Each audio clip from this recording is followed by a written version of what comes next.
अस्सलाम वालेकुम। बड़ी बात के साथ मैं हूं आदिल शाहजेब। आज की बड़ी बात, साला वालिद मोहम्मद खलील, 38 साला वालदा नबीला, 13 साला बहन अरीबा और कार ड्राइवर जिशान साहिवाल के करीब काउंटर टेररिज्म डिपार्टमेंट में इन 4 अफराद को दहशतगर्द बनाकर इंतहाई बेदर्दी से मार दिया।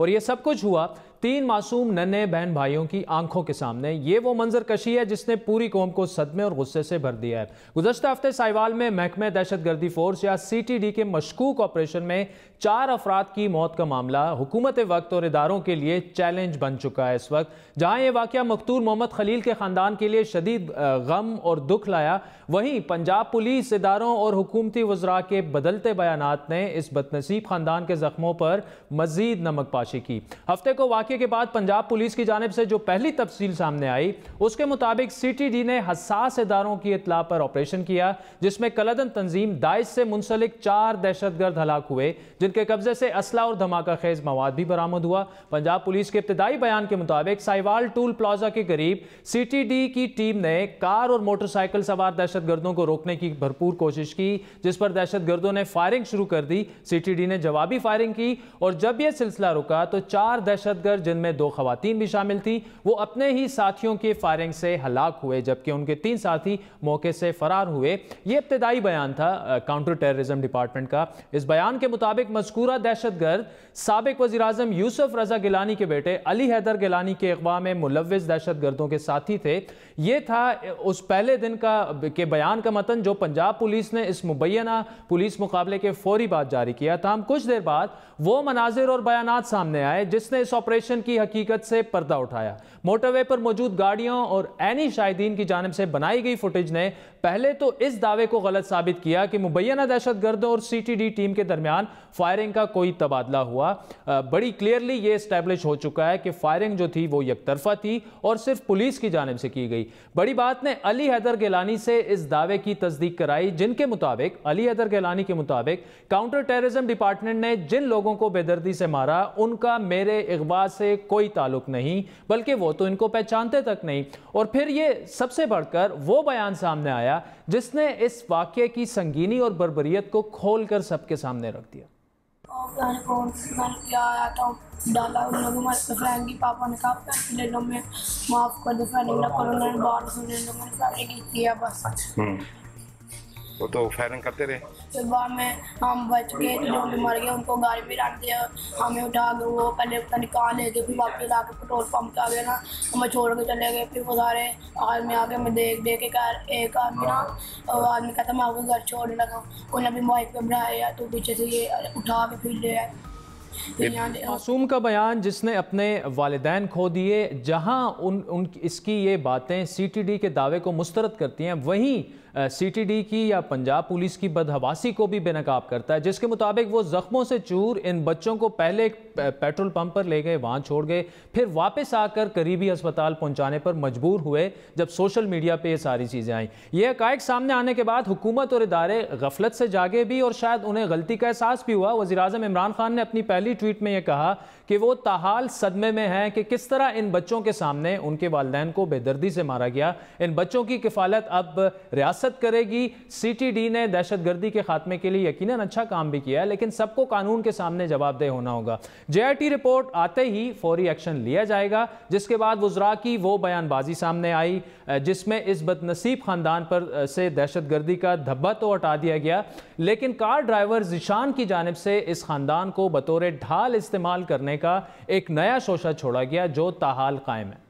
ज़ाहिर लग ये रहा है कि जो टेररिस्ट थे उन्होंने कोई ह्यूमन शील्ड इस्तेमाल किया है और उसमें जो तहकीकात है इब्तदाई उसमें यह है कि ये लोग उसमें CTD तो ये कह रही है कि ये काफ़ी बड़े टेररिस्ट हैं जो कि उसमें आए हैं। अभी डिटेल्स उसकी आती हैं, पंजाब हुकूमत उसका विफाकी वज़ीर इत्तलात का आपने बयान सुना जो क्लियरली ये कह रहे हैं कि इन्हें एज ए ह्यूमन शील्ड बच्चों को इस्तेमाल किया गया। लेकिन जब अवामी रद्द-ए-अमल और गम व गुस्से में मजीद इजाफा हुआ तो CTD पंजाब के तर्जुमान की जानिब से एक और कंट्राडिक्टरी बयान सामने आया, जिसके मुताबिक इस कार का ड्राइवर जिशान जावेद दहशतगर्द था, उसका ताल्लुक दाइश से था और एक अलर्ट पहले से मौजूद थी जिसके मुताबिक 20 जनवरी को हसास इदारे के दफ्तर पर हमला होना था और CTD ने यह ऑपरेशन ISI के साथ मिलकर किया। CTD के के तर्जुमान के मुताबिक मशकूक कार को रोका गया तो वो नहीं रुकी और ड्राइवर ज़ीशान ने फायरिंग की। पीछे आने वाली मोटरसाइकिल सवार मुलजिमान ने भी एहलकारों पर फायरिंग की, जिसके बाद फायरिंग के तबादले में दहशतगर्द ज़ीशान हलाक हुआ और कार में सवार खानदान भी गोलियों का निशाना बना। बयान में मजीद कहा गया कि ज़ीशान की गाड़ी के शीशे काले थे, जिसके बायस पीछे बैठने वाले अफराद जो थे उन्हें इल्म नहीं हो सका। CTD के एहलकारों को मुलजिम ज़ीशान ने अपनी पोजीशन का गलत इस्तेमाल किया। यह कहना था CTD का और खानदान को बुरे वाले तक उन्होंने सवारी थी। ज़ीशान के पास धमाका खेज मवाद भी मौजूद था और वो खानदान को बुरे वाला छोड़ने के बाद उसका मंसूबा था कि ये जो मवाद उसके पास मौजूद है धमाका खेज, वो खानेवाल या मुल्तान पहुंचाए। इस बयान में यह भी कहा गया कि याद रखना चाहिए कि पंजाब अगर महफूज है तो किसी जादू की वजह से नहीं, उसको महफूज बनाने में काउंटर टेररिज्म डिपार्टमेंट की अनथक कोशिशें भी शामिल है, उसमें कोई शक नहीं। वैसे वाकई इसी तरह है, लेकिन CTD के इस बयान ने भी CTD के साबिका बयान और ऑपरेशन से जुड़े दावों को बेनकाब किया, जिसके बाद वज़ीर-ए-आला पंजाब ने CTD एहलकारों की गिरफ्तारी का हुक्म दिया। जहां अवामी और सियासी रद्द-ए-अमल बढ़ता गया, वहीं हुकूमत की बदहवासी हुई। पहली बदहवासी यह कि वाक़ये के कई घंटों बाद और वज़ीर-ए-आज़म इमरान खान की टेलीफोन कॉल के बाद वज़ीर-ए-आला उस्मान बुज़दार को बदनसीम ख़ानदान के पास जाने का मौका मिला। दूसरी बदहवासी वो मनाजिर हैं जो आप देख सकते हैं, जिसमें वज़ीर-ए-आला उस्मान बुज़दार इन बच्चों को फूलों के गुलदस्ते पेश कर रहे हैं, जिन्होंने अपनी आंखों के सामने अपने बेगुनाह वालिदैन को कत्ल होते देखा। एक और बदहवासी, तीसरी बदहवासी या नाअहली कि FIR जो है उस रिपोर्ट में जो मकतूल खलील के भाई जलील की मदियत में गुज़श्ता रोज़ दायर की गई, इसमें CTD एहलकारों के नाम सामने लाना भी गवारा नहीं किया गया। सिर्फ इतना बताया गया कि इस ऑपरेशन में 16 CTD एहलकारों ने हिस्सा लिया। दूसरी जानिब हुकूमत और इदारे मकतूल ड्राइवर ज़ीशान के दाइश से ताल्लुक़ के दावों पर ताहाल कायम है और मासूम ख़ानदान की मौत को कोलेटरल डैमेज समझते हैं। ऑपरेशन 100% इंटेलिजेंस बेस्ड पर और ठोस शाहिद और मुकम्मल मालूमात बमहज बूथ पर किया गया। दरअसल ज़ीशान के कुछ अर्सा से दाइश के एक ख़तरनाक नेटवर्क के साथ ताल्लुकात थे और ये काम कर रहा था। इस वाक़े में ऑलरेडी कोलेटरल डैमेज हुआ, ये तो हम तस्लीम कर। ताम हुकूमत का ये मौक़िफ़, राजा बिशारत साहब वज़ीर कानून है पंजाब के, उनका ये मौक़िफ़ ज़ीशान के ख़ानदान और उनके अहले मोहल्ला के लिए काबिल कबूल नहीं। ज़ीशान के भाई के मुताबिक वो ख़ुद भी लाहौर में पुलिस के इदारे डॉल्फिन फोर्स का हिस्सा हैं और उनके भाई का किसी दहशतगर्द ग्रुप से कोई ताल्लुक नहीं रहा। मैं ज़ीशान का छोटा भाई, मैं पुलिस में हूँ जी। जब मुझे डॉल्फिन में रखा गया 2.25 साल हो गए हैं। जब मुझे भर्ती किया गया तब मेरा इन्होंने कोई वेरिफिकेशन नहीं की। मैंने तो अपने भाई का ID कार्ड की कॉपी लगाई थी। वो दहशतगर्द का भाई को रख लिया था तब डॉल्फिन में, तब नहीं देखा था ये दहशतगर्द का भाई। इस मुतनाज़ा मुकाबले में हिस्सा लेने वाले एहलकारों के नाम भी अब सामने आ गए और वाक़े की तहकीकात के लिए एक JIT ने भी काम शुरू कर दिया, जिसकी रिपोर्ट कल शाम आनी है और वज़ीर-ए-आला उस्मान बुज़दार के मुताबिक जो एक्शन लेना है वो लेकर हम दिखाएंगे। जो भी वाक़या होता है, मैं किसी को उठा के ऐसे फांसी तो नहीं लगा सकता ना, उसकी इंक्वायरी रिपोर्ट तो आने दें। कल शाम 5 बजे तक आप इंतज़ार करें, क्या रिपोर्ट है। ऐसे रिपोर्ट इस्टेब्लिश होती है, फिर उसके बाद मैं खुद देखूंगा कि मैंने क्या एक्शन करना और करके फिर दिखाऊंगा आपको। इसी तरह की यकीन दहानी आज वज़ीर-ए-आज़म इमरान खान ने अपने दौरे कतर पर जाने से पहले भी कौम को की। वज़ीर-ए-आज़म ने ट्वीट में कहा कि इस वाक़े पर लोगों का गम और गुस्सा जायज़ और काबिल फ़हम है। कौम को यकीन दिलाता हूँ कि कतर से वापसी पर ना सिर्फ वाक़े के ज़िम्मेदारों को इबरतनाक सज़ा दी जाएगी, बल्कि पंजाब पुलिस के पूरे ढांचे का जायज़ा लेकर इस्लाहात का आगाज़ किया जाएगा। इस तमाम मामले में हुकूमत पर सियासी दबाव मुसलसल बढ़ रहा है। आज सेनेट और कौमी असम्बली में मुल्क की तकरीबन तमाम सियासी जमातों ने जहां इस वाक़े की मजम्मत की, वहीं हुकूमत के मुतज़ाद बयानात पर शदीद तनकीद भी की। ऐसा कभी हमने सानिहा नहीं देखा, ऐसा कभी नहीं मामला देखा कि अफराद भी नामालूम हो जाए, JIT भी बन जाए, मौक़िफ़ भी तब्दील हो और कवर अप भी हो जाए। तो अगर आपको इस तहमत से बचना है कि आप पाकिस्तान के मासूम शहरियों के सीने छलनी कर देते हैं और फिर हम उस पर हाथ बांध के कह दें कि जी उनके साथ दहशतगर्द बैठे थे, और एक खानदान को सफाई हस्ती से मिटाया गया है। और जुल्म के ऊपर जुल्म यही है कि हुकूमत ने झूठ बोला है। पंजाब हुकूमत के जो एक्शंस है, जो अपने मौक़िफ़ से बार बार हटना है, ये इस बात की अलामत है कि वहाँ की हुकूमत संजीदा नहीं है। हम धरने नहीं देंगे, लेकिन हम इनको बैठने में नहीं देंगे जब तक कि पूरी कौम को ये असल हकायक बता ना दें। कहा गया कि जी बच्चों को ह्यूमन शील्ड बनाया गया था। 2 दहशतगर्द थे, उन्होंने अपनी फैमिलीज को जो है साथ इसलिए रखा गया था। इससे ज्यादा क्या घटियापन भी बड़ा छोटा लफ्ज है। इतनी गिरावट कि आप वहां पे 4 लोगों को मर्डर करें और उसके बाद जो है कानून का सहारा लें, उनको दहशतगर्द हैं। ये दहशतगर्दी खत्म करने वाले खुद दहशतगर्द बन गए हैं। दहशतगर्द वो जो लोग कत्ल हुए हैं, शहीद हुए हैं, वो नहीं है। जो जान बहक हुए हैं वो नहीं है। दहशतगर्द वो थे जिन्होंने फायरिंग की।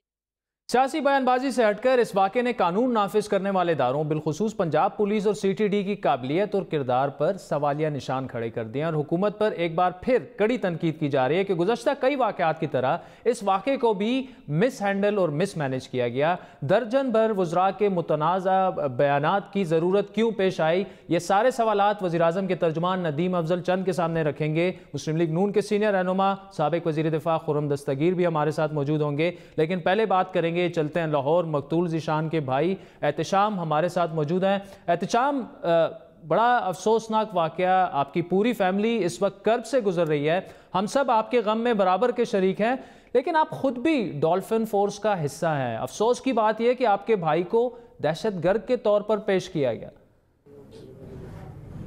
जब मैं भर्ती किया गया मुझे, तो वेरिफिकेशन तमाम एजेंसियों ने, स्पेशल ब्रांच वगैरह ने की थी, तो तब नहीं उन्हें नज़र आया कि ये दहशतगर्द का भाई है। तो अब इन अपना जुल्म छुपाने के लिए बिल्कुल एहतिशाम, मैं 100% आपसे एग्री करता हूँ। ज़ाहिरी बात है, एक तो आपने अपने भाई को खो दिया, फिर ऊपर से ऐसा इल्ज़ाम लगना, यकीनी बात है आपके वालिदैन की भी यही एहसासात होंगे, इसी कर्ब से वो भी गुजर रहे होंगे। सारे हमारे साथ हैं, सारे कुछ भी नहीं वो कह रहे हैं कि जुल्म किए इन्होंने, ये अपना जुर्म छुपाने के लिए इल्ज़ाम लगा रहे हैं। सबको पता है क्या बात है, पर ये अपना जुल्म छुपाने के लिए। अच्छा, वज़ीर-ए-आज़म इमरान खान इंसाफ के नाम पर हुकूमत में आए हैं, उनकी पार्टी का नाम भी तहरीक इंसाफ ही है, उनसे मुतालबा क्या करेंगे आप? मेरा ये इमरान खान से मुतालबा है कि जो उनके वज़ीर कानून है राजा बशारत साहब, उन्होंने जो बयान दिए हैं, जो फवाद चौधरी ने बयान दिए हैं, ये बयान वापस लें और इनकी माजरत की जाए और इससे मेरे भाई पर दहशतगर्दी का लेबल हटाया जाए। और ये जो भी मुलव्वस थे इस अमल में, उनको सज़ा दिलवाई जाए।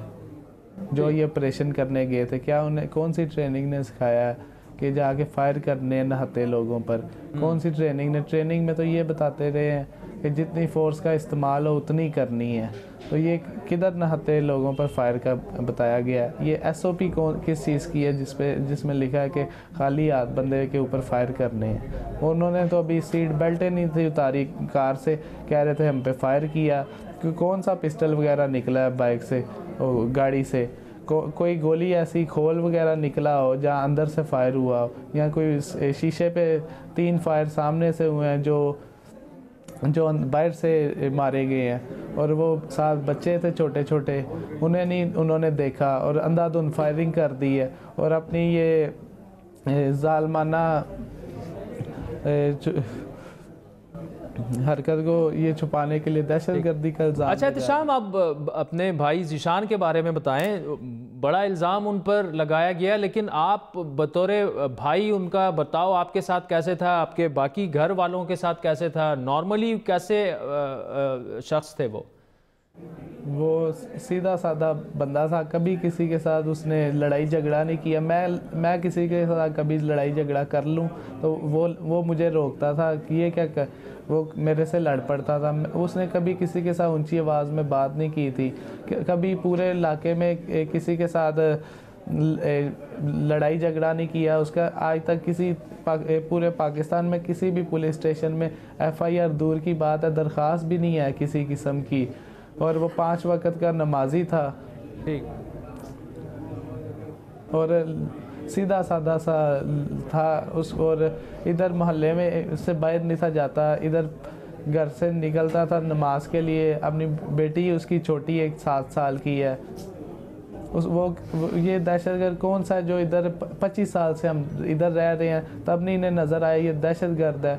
तो ये गाड़ी कहते हैं कि मुलव्वस रही है पीछे, तो गाड़ी 8 माह हो गया हमारी गली के बाहर, घर के बाहर खड़ी होती है। इस्लामाबाद गई है इतनी बार, इधर उधर भी, तब नहीं इन्हें नज़र आई है दहशतगर्द के।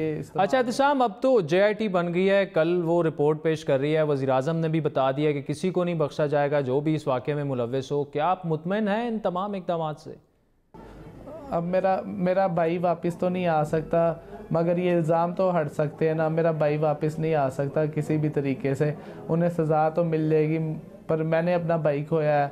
मैंने ये जमील भी मेरा भाई था, ये भी मैंने खोया, इसे भी खोया है, तो ये तो नहीं वापस आ सकते। अब जो मर्ज़ी हो जाए, तो अब उन्हें बस ये हो सकता है कि जो ये अमल जिन्होंने किया। एहतिशाम, बहुत बहुत शुक्रिया, हम आपके गम में बिल्कुल बराबर के शरीक हैं। नाज़रीन, जो सवालात यहाँ पे इन्होंने उठाए और उसके अलावा जो हुकूमत पर तनकीद हो रही है, इस वक्त हमारे साथ स्टूडियो में मौजूद हैं वज़ीर आज़म इमरान खान के तर्जुमान नदीम अफजल चंद साहब। नदीम अफजल चंद साहब, thanks for joining us in the studio.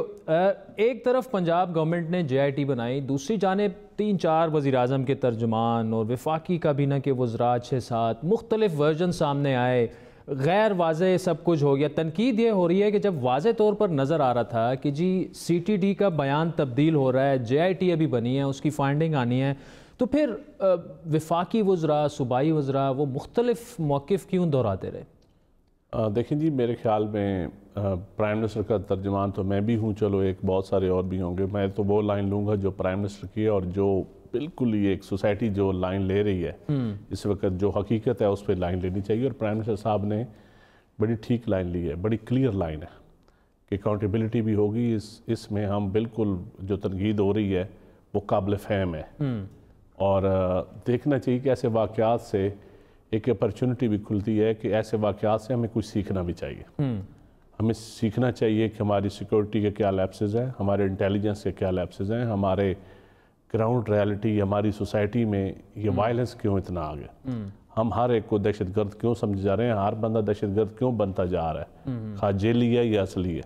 ये एक डिबेट होनी चाहिए अब इस सोसाइटी में। और ऐसे वाक़यात CTD पे तो चलो एक वाक़याती रिपोर्ट आ जाएगी, एक वाक़याती रिपोर्ट आ जाएगी, बंदों के ऊपर एक्शन हो जाएगा, लेकिन देखना यह है कि ये सोसाइटी में ये चीज़ परवान क्यों चढ़ रही है। इस पे मैं समझता हूँ कि ठीक है चंद साहब, वो एक वाइडर डिबेट है और आप प्राइम मिनिस्टर को यहाँ पे रिप्रेजेंट कर रहे हैं, उनकी भी इसी तरह की कल स्टेटमेंट आई, लेकिन वंस अगेन ये देखा गया कि गवर्नमेंट की जानिब से, चाहे वो प्रोविंशियल गवर्नमेंट हो, फेडरल गवर्नमेंट हो, मिसमैनेज हुई ये सारी सिचुएशन। देखिए ये प्रोविंशियल सब्जेक्ट है, और प्रोविंशियल लेवल पे मेरे ख्याल में जो वज़रा है उनको सोच समझ के बयान देना चाहिए था। इसमें कोई मैं दूसरी राय नहीं है। वाक़या इतना बड़ा, इतना दिलखराश वाक़या है, और इस पे पहले JIT की रिपोर्ट, अब मैं चीफ मिनिस्टर साहब का बयान सुन रहा था, बड़ा रेलेवेंट था कि कल JIT की रिपोर्ट आने के बाद फिर उसके ऊपर अब बात होगी, क्योंकि जब अभी तो फैक्ट फाइंडिंग रिपोर्ट आएगी तो उसके बाद ही गवर्नमेंट कोई डिसीजन ले सकती है कि ऐसा वाक़या क्यों हुआ।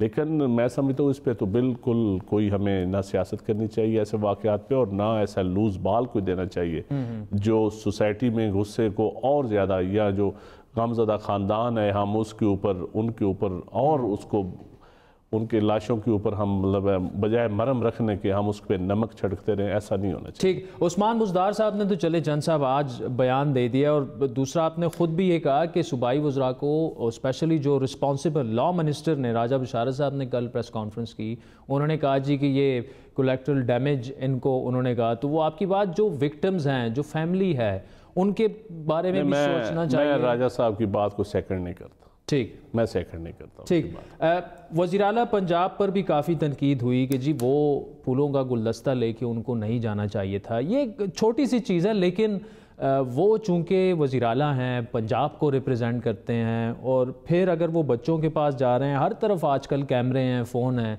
थोड़ा सा उन्हें भी केयरफुल होना चाहिए था। देखिए मैं समझता हूँ वो गुलदस्तों वाली तो तरदीद भी आ गई, उसमें दो राय हैं, लेकिन एक तो हकीकत है कि गुलदस्ते देने का वाकई ये नहीं, बहरहाल मैं समझता हूँ हमें एक ऐसा जेस्चर, ऐसा हमारा पोस्टर होना चाहिए कि जो गमज़दा ख़ानदान के जितने गम हम कम कर सके, हमें कोई ऐसा काम नहीं करना चाहिए जो उनके गमों में इजाफा करे। और जो सोसाइटी में हम देखें इस वक्त पूरी सोसाइटी गमज़दा है, हर मकतबा फ़िक्र में एक गम की लहर है। ऐसे वाक़यात अल्लाह न करे कभी दोबारा हों, लोग अभी मॉडल टाउन को नहीं भूले थे और ये एक नया अच्छा, ये वाक़या। जो आपने बात की है, ये प्राइम मिनिस्टर साहब का भी यही मौक़िफ़ है, आप उन्हें represent बिल्कुल, मैं कहता हूँ बिल्कुल हमें इसके ऊपर जो मैं समझता हूँ ऐसा इंसाफ होना चाहिए जो लोगों को होता हुआ नज़र भी आएगा इंशाल्लाह। ठीक। और ये चंद साहब JIT बनी, सवालात ये उठ रहे हैं कि चूंकि इसमें पुलिस इन्वॉल्व है, काउंटर टेररिज्म डिपार्टमेंट है, तो फिर पुलिस के ही लोगों पर JIT बनाना, जुडिशल कमीशन बेहतर। मैं आपको ज़ाती तौर पर बताऊँ, जिस बंदे के अंडर JIT बनाएगी ये सैयद इजाज़ शाह साहब, मैं उनको ज़ाती तौर पर जानता हूँ और वो कभी भी 1% डंडी नहीं मारेंगे। अच्छा, कुछ भी हो जाए वो डंडी नहीं मारेंगे। कोई कवर अप भी नहीं होगा जो बातें मैं कहता हूँ कभी भी नहीं होगा। अच्छा, ये आप बिल्कुल आप लिख लें मेरी बात, क्योंकि मैं ज़ाती तौर पर उस बंदे की क्रेडिबिलिटी को जानता हूँ। ठीक। अच्छा चलें, ये तो आप इंश्योर करवा रहे हैं वज़ीर आज़म के बिहाफ पे भी कि जी कोई इस पे समझौता नहीं होगा, फौरी इंसाफ मिलेगा। लेकिन जब मॉडल टाउन का वाक़या होता है तो फ़ौरन PTI जो है वो शहबाज शरीफ उस वक्त CM थे, उनसे रिज़ाइन मांग रहे थे, राना सनाउल्लाह से रिज़ाइन मांग रहे थे। अब क्यों रिजिग्नेशंस की बात नहीं हो रही? खुद ही रिज़ाइन कर लेना चाहिए था। देखिए हमारी सोसाइटी में वो रिजिग्नेशन, वो वाक़या ज़रा मुख्तलिफ वाक़या था। अगर ऐसे वाक़यात खुदा न खास्ता आप भी हों तो मैं फिर जो अगर आप उस वक्त मांगते हैं तो आज भी लोग आपसे मांग सकते हैं।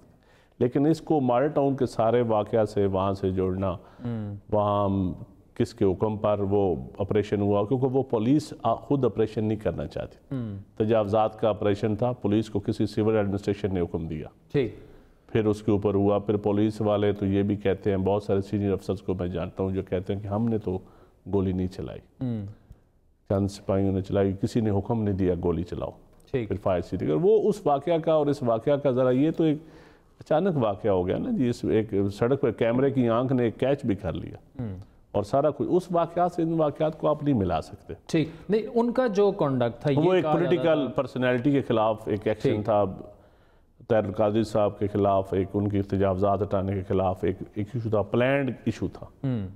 वो जिस किसी ने भी हुक्म दिया था वो एक प्लान्ड हुक्म था। ठीक। अच्छा, मुस्लिम लीग नून पर आप लोग इल्ज़ाम अक्सर ये लगाते थे जी पुलिस में सियासी मुदाखलत, लेकिन DPO पाकपतन का वाक़या हो, इस्लामाबाद में आज़म स्वाति वाला वाक़या हो, इमरान खान साहब की तो ख्वाहिश है कि पुलिस में सियासी मुदाखलत नहीं होनी चाहिए, पुलिस की रिफॉर्म्स होनी चाहिए, इस इदारों में रिवैम्पिंग होनी चाहिए।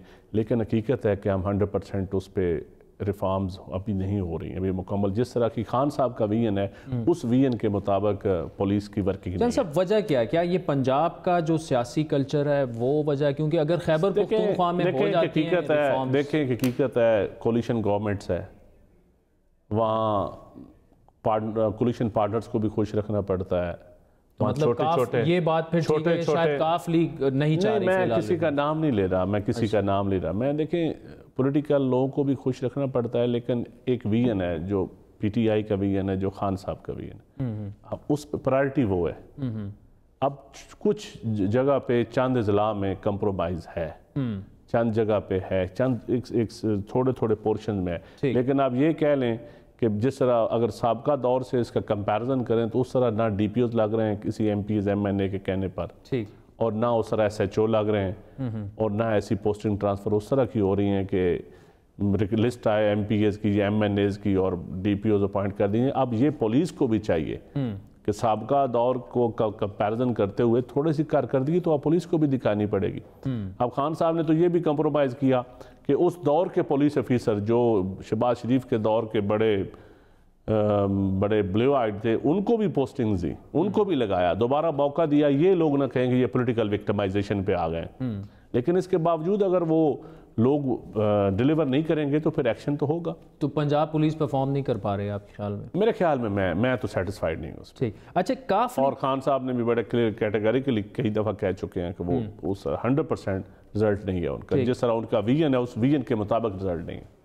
काफ लीग की नाराज़गी की वजह क्या है? क्या उनसे वादा ये किया गया था कि 2 मिनिस्ट्रियाँ आपको प्रोविंस में देंगे, 2 फेडरल में देंगे, फेडरल में एक ही बनाया, वो चाह रहे हैं मोनस सिलाई साहब को भी आप फेडरल मिनिस्टर बनाएं? देखिए, मेरा ऐसी बात तो मेरे इल्म में नहीं है। जो सामने उनका एलामिया जाया है वो तो एलामिया बड़ा पॉलिटिकल एलामिया है कि हमें सियासी फैसलों में शामिल किया जाए। इस पर तो कोई इतराज़ नहीं होगा, हुकूमत को भी, PTI को भी इतराज़ नहीं होगा। पॉलिटिकल डिस्कशन खान साहब तो बड़ी करते हैं और सारी टीम करती है, और अलायंस के साथ भी बिल्कुल होगी, और इस पर तो कोई दूसरी राय नहीं है। लेकिन मिनिस्ट्रियों का फिलहाल मिनिस्ट्रियों का ये देखिए मार्केट की खबरें कोई कुछ हैं कुछ है। मेरे ख्याल में जो चीज़ें तय होती हैं वो अल्टीमेटली हो जाती हैं। जो भी चीज़ तय होगी वो होगी, उसमें तो कोई दूसरी राय नहीं। स्पीकर उनके हैं, मिनिस्टर्स उनके हैं, और भी ये हालात के मुताबिक साथ साथ चलना पड़ता है। किसी जगह पे कोई मिनिस्टर अच्छा डिलीवर ना कर उसको चेंज करना पड़ता है, किसी जगह नया लो। ये तो पॉलिटिक्स में होता रहता है, ये कोई इतना मुश्किल चीज़ नहीं होती। नदीम अफजल चंद साहब, thank you so much for joining us. नाज़रीन, वक्त हुआ चाहता है एक ब्रेक का, जिसके बाद पाकिस्तान मुस्लिम लीग के सीनियर रहनुमा साबिक वज़ीर दिफा खुर्रम दस्तगीर साहब हमें ज्वाइन करेंगे। हमारे साथ रहिए।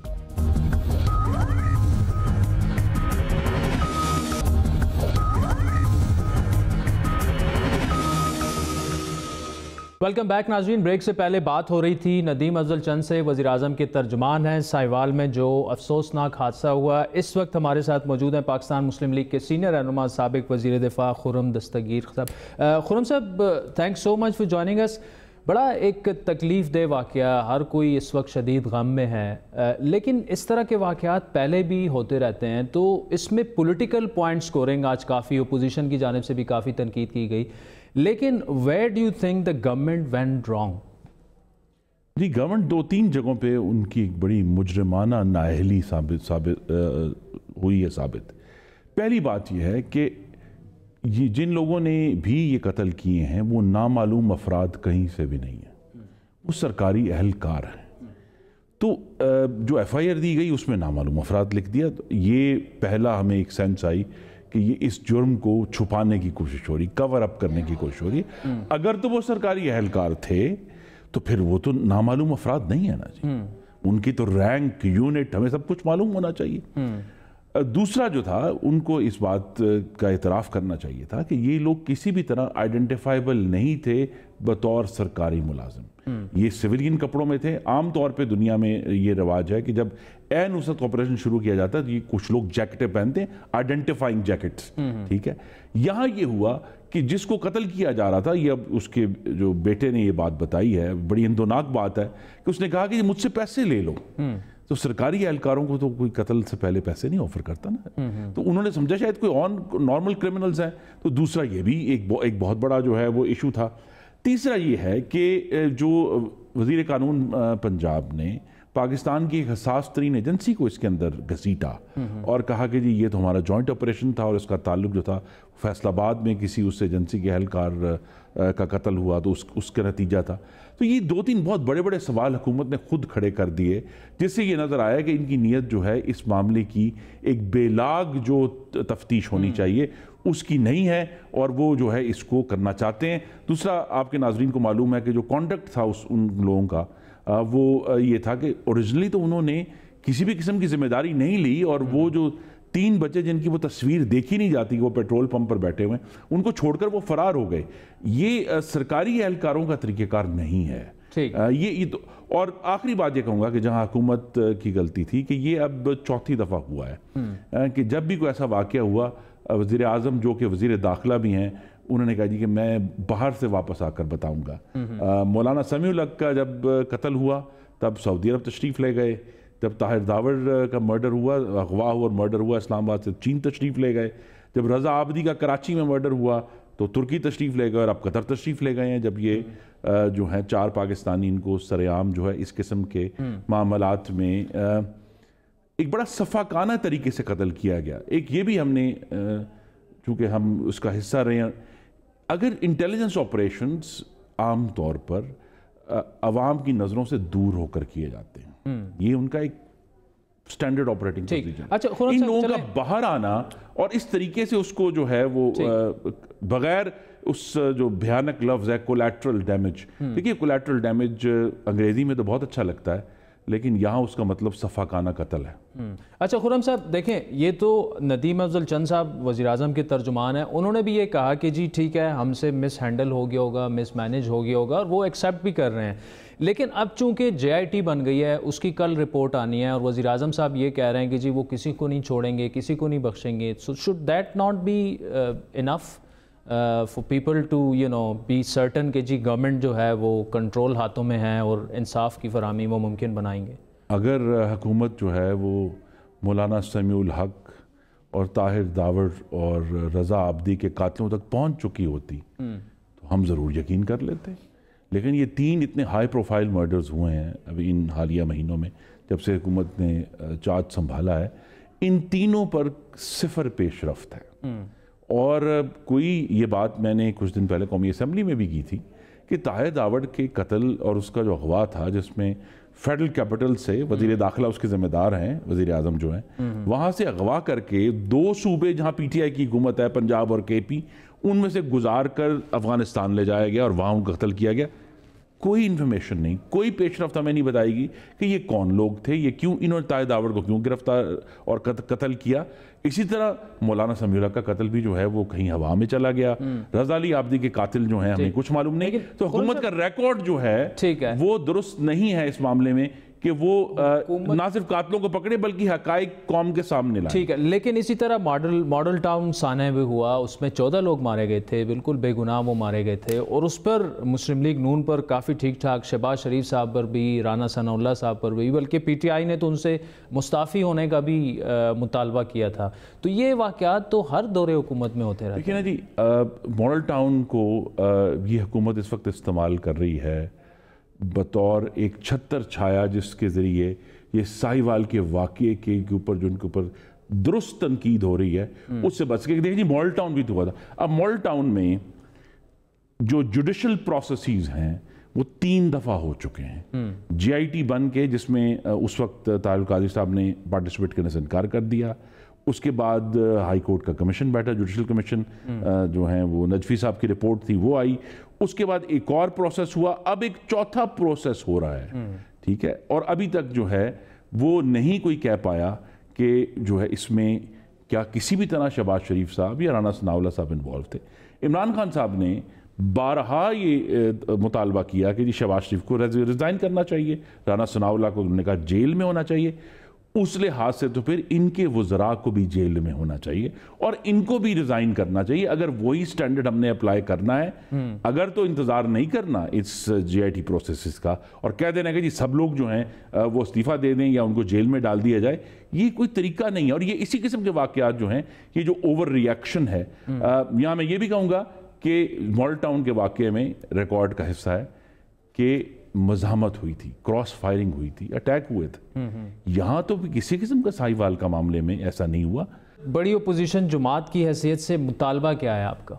जी, हमारा मुतालबा सबसे पहले ये है कि वज़ीर आज़म तशरीफ़ लाएँ ऐवान में परसों, और पहले तो आके ये जो वज़ीर कानून पंजाब ने एक हसास एजेंसी को इसके अंदर घसीटा है जिससे इस मामले में एक वफाकी एंगल जो है वो पैदा हो गया, उसकी पूरी वजाहत दें कि ये था कि नहीं था, और इस पूरे वाक़े का कौम को बताएं कि ये कैसे हुआ, और अगर ये गलती हुई है, ख़राबी हुई है, तो फिर खुले दिल से इसका इकरार करें और ये बताएं कि ये हुक्म किसने दिया था। अगर वज़रा ने नहीं दिया, हम तो बिल्कुल नहीं चाहते कि ये मामला जो है मॉडल टाउन की तरह लामहदूद चलता रहे। हमें तो डिमांड बिल आखिर यही है कि ये जो कातिल थे जिन्होंने इन 4 पाकिस्तानियों को पॉइंट ब्लैंक मर्डर किया है, यहाँ कोई मज़ामत नहीं थी, उनको जो है वो सज़ा मिले जो कानून में सबसे ज़्यादा लिखी हुई है, वो सज़ा उन्हें मिलनी चाहिए। ठीक, खुर्रम साहब, CTD की परफॉर्मेंस जो है उस पर पहले भी सवालात तो उठाए जाते हैं, लेकिन ये पहला वाक़या नहीं है। कराची में भी इस तरह का हो चुका है, नकीब मसूद को जिस तरह से उठा के मार दिया गया, फिर इसी तरह मर्दान का आपने जिक्र किया, फिर जो एबटाबाद में हुआ। ये इनको इतने इख्तियारात देना कि जी आप बग़ैर, मतलब ये तो एक्स्ट्रा जुडिशल किलिंग है ना, कि आप बग़ैर किसी प्रोसेस के, अगर कोई बहुत बड़ा दहशत गर्द भी है उस पर सिर्फ इल्ज़ामात हैं तो आपने कोर्ट में उसे ले जाना है, वो आपने साबित करना है। ये कानून नाफिज इदारों वालों का काम है। जी, ये बिल्कुल है, और इसीलिए 4 सूबों में इस वक्त काउंटर टेररिज्म डिपार्टमेंट्स मौजूद हैं, थोड़े ज़्यादा। पंजाब में चूँकि ज़्यादा पहले इसके ऊपर अमल दरामद शुरू किया था, तो वहाँ अब एक बड़ी फोर्स है जिसमें बाकायदा तौर पर SHOs तक और पुलिसमैन तक इसकी ट्रेनिंग दी, क्योंकि ये एक फ़र्क सब्जेक्ट है आम पुलिसिंग से। बल्कि शायद एक मज़ाक की बात है कि हमारी पुलिस तो बनी थी मवेशियों का अगवा, मवेशियों की चोरी रोकने के लिए ओरिजिनली, जो अंग्रेज़ों के ज़माने में। तो अब तो जब उनको एक बड़े डिटर्मिन्ड ग्रोह का सामना है जो पूरी तरह जदीद तरीन हथियारों से लैस हैं, उनके अंदर स्ट्रेटेजिक थॉट भी है जिस तरीके से वो टारगेट्स को अटैक करते हैं। उसके लिए पुलिस को रीटूल करना था, रीटूल किया गया और बहुत सारे मामलात में इन्होंने कामयाब ऑपरेशंस किए हैं।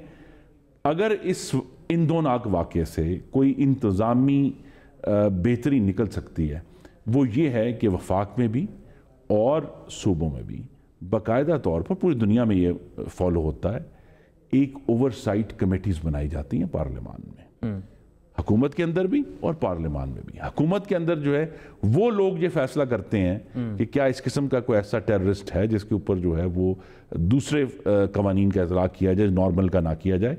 और फिर जो पार्लियामान है या जो सूबाई असम्बली है इस केस में, वो इसको वॉच करते हैं कि क्या वो एग्जीक्यूटिव कमेटी जो है वो अपना काम दुरुस्त तरीके से कर रही है या नहीं कर रही।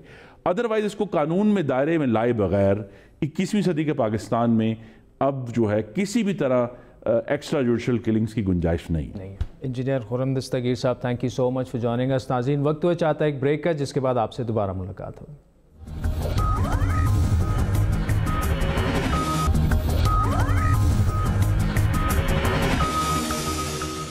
वेलकम बैक नाज़रीन। पीपल्स पार्टी के शरीक चेयरमैन आसिफ अली जरदारी के खिलाफ तहरीक इंसाफ ने सुप्रीम कोर्ट से रुजू कर लिया। आज अदालत में दायर दरख्वास्त के मुताबिक तहरीक इंसाफ ने मौक़िफ़ इख्तियार किया कि साबिक सदर आसिफ अली जरदारी ने 2018 के कागजात नामजदगी में गलत बयानी की और अपने असासे छुपाए। तहरीक इंसाफ के रहनुमा उस्मान डार के मुताबिक तहरीक इंसाफ ने साबिक सदर की अमरीका में मौजूद प्रॉपर्टी के शवाहिद अदालत में जमा करा दिए।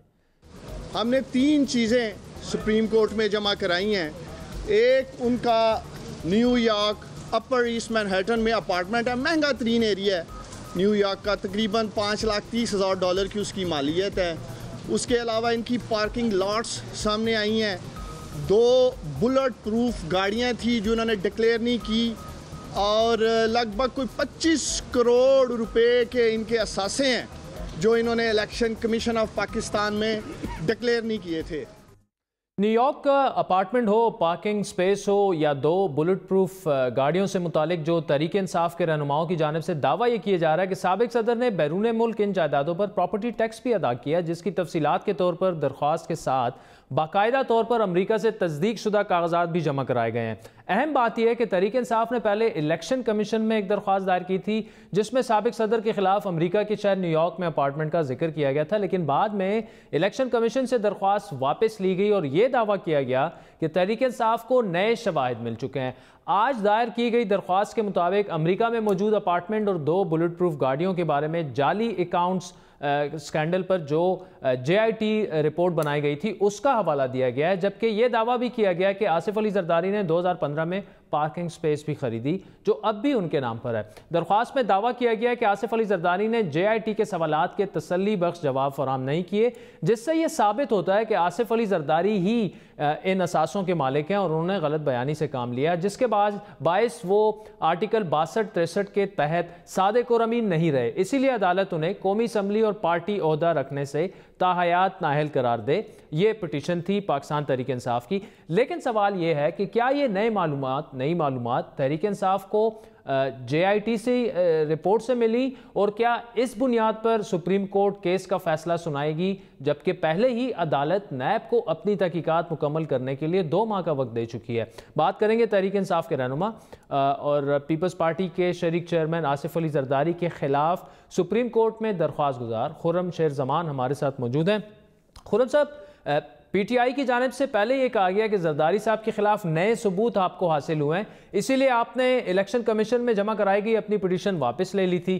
आपने सुप्रीम कोर्ट में सबूत जमा कराए हैं नए। अब क्या ये सबूत आपने JIT की रिपोर्ट से लिए?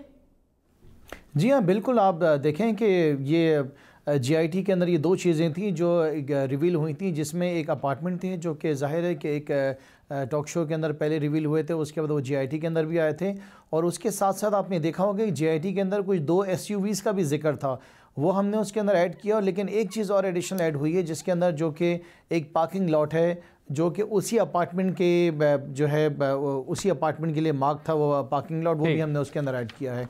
लेकिन इसमें थोड़ा सा फ़र्क है, मैं आपको बताना चाहूँगा कि जिस वक्त हमने इलेक्शन कमीशन ऑफ पाकिस्तान के अंदर ये रेफरेंस फाइल किया था तो उस वक्त सिर्फ ये एक प्रॉपर्टी के डॉक्यूमेंट्स थे, इससे ज़्यादा हमारे पास कुछ था नहीं। तो जो रीज़न हमारा था कि इलेक्शन कमीशन से हमने इसको विड्रॉ करके उसके बाद हम सुप्रीम कोर्ट लेके गए, तो ये हमने इन डॉक्यूमेंट्स को अब जो है उसकी तस्दीक भी करवा दी है इन सारी असासों की, और इंटरनेशनली भी करवा दी है। खुर्रम जमान साहब, 20 दिसंबर को JIT की रिपोर्ट पेश होती है और उससे एक दिन पहले यानी 19 दिसंबर को फवाद चौधरी साहब प्रेस कॉन्फ्रेंस करके ये कहते हैं कि जरदारी साहब का न्यूयॉर्क में अपार्टमेंट है और वो इलेक्शन कमीशन में रेफरेंस जमा कराएंगे।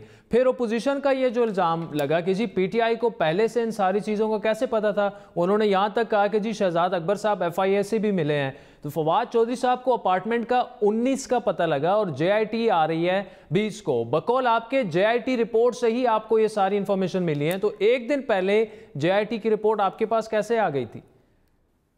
नहीं, देखिए आप याद रखेंगे फवाद चौधरी साहब ने तो शायद 20 दिसंबर को कहा होगा, लेकिन उससे 2 दिन पहले जो है TV टॉक शो के अंदर जो है ये चीज़ें रिवील हुई थी और उसी की बुनियाद के ऊपर फवाद चौधरी ने उसके 2 दिन बाद ये ऐलान किया था कि हम इसको लेके इलेक्शन कमीशन ऑफ पाकिस्तान जाएंगे।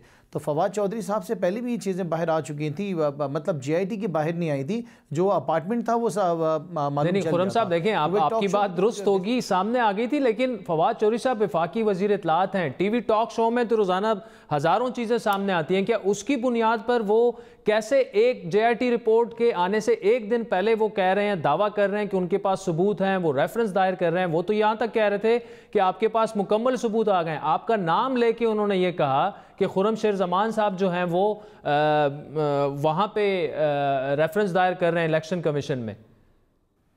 मैं आपसे फिर से अर्ज़ करूंगा कि एक TV टॉक शो के अंदर इस मैनहट्टन के अपार्टमेंट का जिक्र किया गया था, उसके 2 दिन बाद फवाद चौधरी साहब ने बिल्कुल इसका अर्ज़ किया, लेकिन जब ये JIT रिपोर्ट आई और उसके अंदर हमने पढ़ा तो जाहिर है कि उसी ही JIT रिपोर्ट के अंदर हमें ऐसे और शवाहिद मिले, तो जाहिर है कि फिर ये हमारी जिम्मेदारी बनती है को कैसे आपके पास चीज़ आई है which is related to national assembly या प्रोविंशियल असम्बली व्हाटसोएवर, जो which is related to in fact election commission of Pakistan.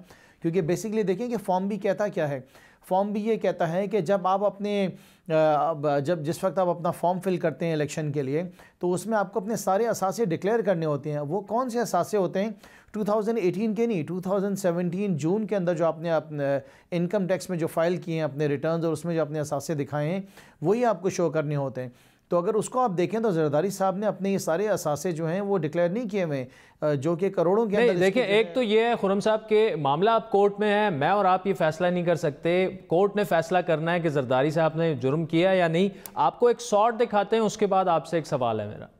अच्छा, ये बात भी की जा रही है कि ये सारी चीज़ें जो जिनका आप तस्करा कर रहे हैं, ठीक है आप डिस्क्लोज ना करें, लेकिन ये JIT की रिपोर्ट में आ चुकी हैं, तो क्या ये सारी मालूमात JIT की पेज नंबर 70 और 72 से ली गई हैं या आप डिफरेंट तरीके से इन चीज़ों तक रसाई हुई है आपकी? नहीं, देखिए ये चीज़ें हमारे पास पहले आ चुकी थी और हम इसके ऊपर ऑलरेडी काम कर रहे थे। ज़ाहिर है TV चैनल्स के ऊपर भी ये रिवील हुई हैं और उसके बाद JIT तो एक बहुत बड़ी बुक है जिसको ज़ाहिर है कि पढ़ने में टाइम लगता है और उसको समझना होता है, उसके सारे क्लॉजेस देखने होते हैं। वो एक अपना सिलसिला है जिसके ऊपर बात करने की इजाज़त भी नहीं है, तो मैं आगे बात नहीं करूँगा उसके ऊपर। लेकिन जो शवाहिद हमारे पास हैं, जिस तरह हमने तस्दीक कराई है, तो मैं समझ रहा हूँ कि हम बहुत अच्छी पोजीशन। खुर्रम शेर जमान साहब, 10 जनवरी का प्रोग्राम आपने सुना, बड़ी बात में आपने ये कहा था कि आपने इलेक्शन कमीशन से पिटीशन इसलिए वापस ली है कि क्योंकि आप सुप्रीम कोर्ट जा रहे हैं और उसकी वजह यह है कि आपके पास नए सबूत आ गए हैं।